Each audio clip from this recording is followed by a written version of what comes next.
Gumball's story actually begins with his parents, Richard and Nicole. Let's start with Richard. He's the son of Sweet Bunny Joanna Watterson and the infamous con artist Frankie Watterson. Yep, the dad who once sold his kid's birthday gift on his birthday. One day, Frankie just vanished, leaving Joanna to raise Richard so overprotectively that he grew up scared of his own shadow. Nicole, on the other hand, came from a very corporate household. She's the daughter of Daniel and Mary Petrovsky, and it's like she was born already wearing a blazer. Back in school, her teacher, Miss Simeon, basically made a hobby out of bullying her. Nicole threw herself into karate because nothing says coping like channeling your rage into roundhouse kicks, but even that went wrong. She lost a close friendship after beating her friend in a match. One day, Nicole needed to get to a tournament, but the family car decided to go on vacation. So she started running across town, and guess who she ran into? Richard, literally stuck in a log. She helped him out and was instantly charmed by this kind, harmless bunny. Sure, she missed the tournament, but she won a boyfriend. Their relationship was never exactly approved by their families. As a result, they were both kicked out of their homes and had to make it on their own. Nicole got pregnant, they decided to get married, and her parents didn't even show up to the wedding. Why? Because they got lost. Gumballs Childhood. During his childhood, Gumball had a very special friend named Fuzzy. But one day, Fuzzy left, and Gumball was heartbroken. Trying to cheer him up, his parents decided to get him a goldfish. There was just one tiny problem. Gumball was a walking disaster. He would always get distracted and, spoiler alert, kept accidentally killing his pet fish. It got so bad that there were literally no more goldfish left in Elmore. All thanks to Gumball's track record. That's when Richard decided to fix the problem in the most questionable way possible, by buying from a super shady guy in a van full of exotic items. The guy even warned him, "Don't feed him after midnight." This fish was different. He didn't just swim with style, he tried to talk. And eventually, he actually learned to talk. Gumball was amazed and couldn't wait to show his parents the new talking best friend. But Nicole and Richard, in a mix of horror and total denial, freaked out so badly that, in all the chaos, the poor fish ended up tragically flushed down the toilet. Yep, Gumball lost his best friend again. And if you think that's tragic, imagine having to explain to a plumber that there's a talking fish stuck in your pipes.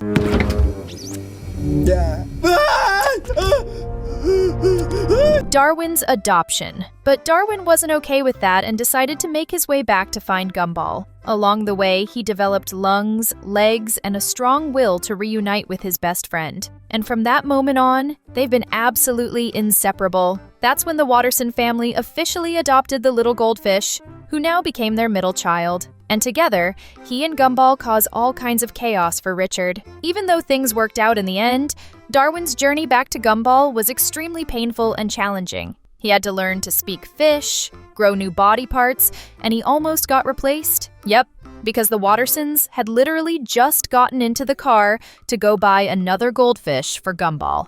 That almost broke him. Before we continue Gumball's full story, drop a comment below. Elmore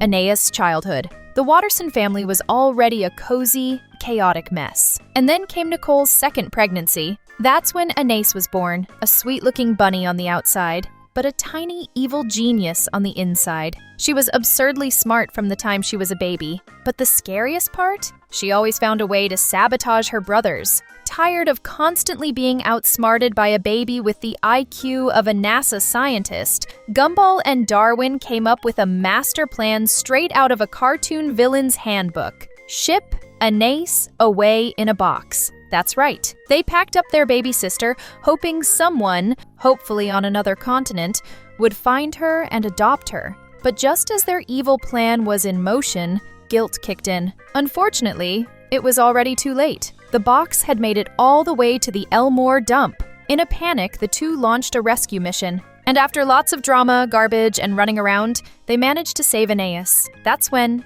still a baby, she opened her mouth and said her very first words. It was Gumball.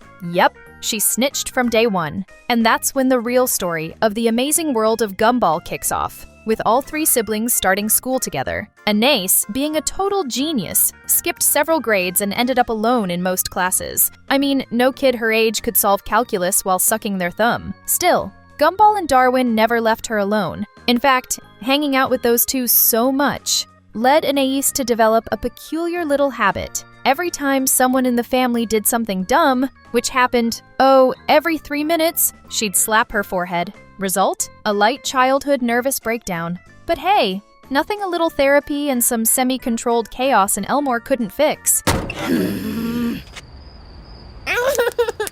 School. Elmore Junior High has it all. Talking bananas, a living potato, a dinosaur, and even a teacher who looks like she crawled straight out of a nightmare. But it's also where some of the most unforgettable moments of the series happened. Gumball, for example, is head over heels in love with Penny, a literal shape-shifting fairy who used to hide inside a peanut shell. And Darwin totally melts for Carrie, the goth ghost girl who's both the most depressed and most adorable student at school. One of Gumball's funniest and most embarrassing moments ever happened when he found out there was going to be a solar eclipse. Naturally, being the drama king he is, he thought it was the end of the world and decided to fulfill all his last wishes before the apocalypse. One of them?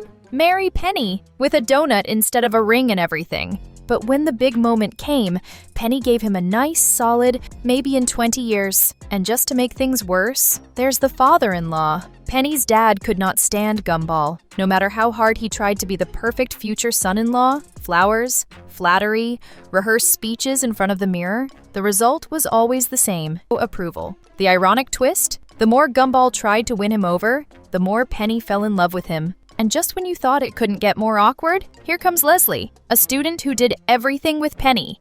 Gumball had a jealousy meltdown straight out of a soap opera and was ready to start World War III just to keep Leslie away, until he found out two very important things. Leslie was Penny's cousin and wasn't exactly into girls. Rob. Gumball met his future arch-nemesis Rob in a very curious way. The inseparable Watterson brothers ran into him at a party, but were so distracted they later had no idea who he was. When Rob tried to make conversation, they responded with that classic Watterson-level rudeness, basically underground-level manners. And Darwin, in a very diplomatic move, decided to kick him into a sewer. Rob was already traumatized, since everyone had forgotten he even existed after that party. He swore he made tons of friends that day, but he was completely erased from Elmore's collective memory and got sucked into the void. And here's the thing. The void acts like Elmore is part of a show trying to fix its own mistakes. But this self-correction comes with some pretty dark consequences. For Gumball and his friends,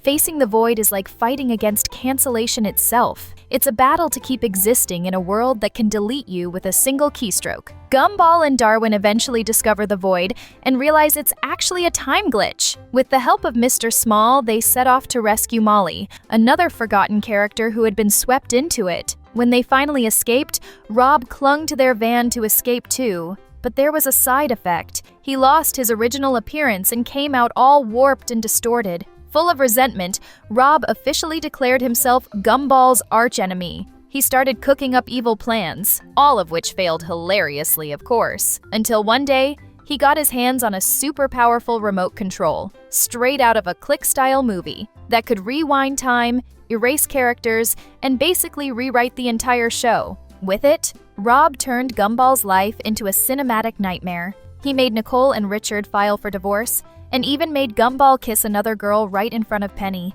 At one point, Rob actually managed to throw Gumball back into the void, but Nicole's oldest son escaped, and when he had the chance to destroy Rob once and for all, he chose to forgive him. Deep down, he knew he shared some responsibility for how things turned out. Rob could have finished Gumball too, but at the last second, he used the remote to rewind time to the moment he first got the device, and smashed it right then and there, breaking the toxic cycle they'd created. Rob gave up on being Gumball's villain, and somehow ended up becoming enemies with Banana Joe instead. But of course, Gumball couldn't stand that. Jealousy kicked in, he started sabotaging Rob's plans, and annoyed him so much that he reignited Rob's original hatred. The result? Rob went right back to being Gumball's arch-nemesis. Ending. After all of that, Rob realized something much bigger. The entire world of Elmore was literally a TV show. Tired of living as a background character, Rob tried to sabotage it. He even kidnapped the internet to convince the audience that Gumball wasn't all that great and that the show needed a new main character. But yeah, that didn't work out. He also met Banana Barbara, Banana Joe's mom, who had the power to see and even change the future with her paintings. Rob kidnapped her too, forcing her to paint a future where he came out on top. He wanted to rewrite the story to erase Gumball for good. But of course, nothing went as planned. In the end, he was the one who got erased. Gumball and Darwin felt bad for him and asked Barbara to paint him back into the universe. She agreed, but with a twist. She painted Rob with a curly pigtail. Then came one of the weirdest and most meta villains of all, the school's new principal. A grumpy old guy in live action. But his method was, let's say, questionable. He set up a wacky machine that started turning all the characters into more realistic versions of themselves. Gumball, in a panic, tried to figure out how to reverse it. After lots of confusion, they managed to defeat the principal. But here comes the plot twist worthy of a soap opera. The principal was actually Rob in disguise.